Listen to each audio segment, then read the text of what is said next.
பண்ணி திருமாமாவை கீர்த்தி கூட சேர்த்து வைக்கிறதுக்கு நாம எவ்வளவு தூரம் போராடணும். அது எல்லாத்தையுமே நீங்க மறந்துட்டீங்களா? இப்பவே இந்த உண்மை மாமாவுக்கு தெரிய வந்ததுன்னா அவரு காலத்துக்கும் கீர்த்தியை மன்னிக்கவே மாட்டாரு. அப்புறம் அவரோட வாழ்க்கை என்ன ஆகும்னு கொஞ்சம் யோசிச்சு பாருங்க.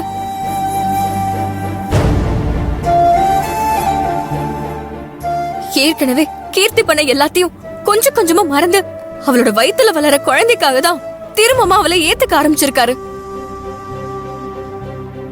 இப்போ இந்த விஷயம் மட்டும் அவருக்கு தெரிஞ்சது, ஐயோ, அப்புறம் ஒரே அடியா கீர்த்தியை விரட்டுறது மட்டும் இல்ல, வயித்துல வளர குழந்தையையும் சேர்த்து வெறுத்துருவாரு.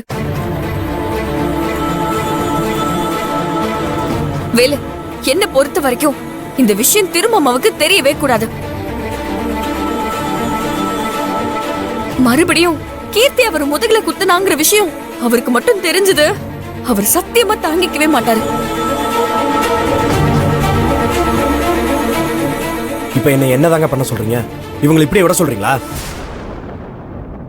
வேலு, நான் சொல்றத தட்டாம கேப்பீங்களா?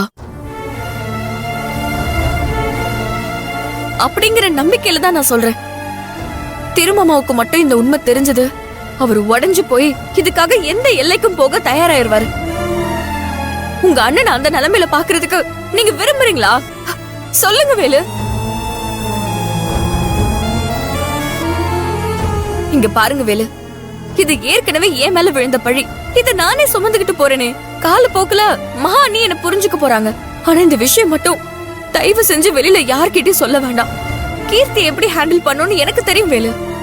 அவளுக்கு தகுந்த பாடத்தை நான் கத்து தரேன். ஆனா தயவு செஞ்சு நான் சொல்ற இந்த விஷயத்துக்கு மட்டும் நீங்க சம்மதம் சொல்லுங்க வேலு.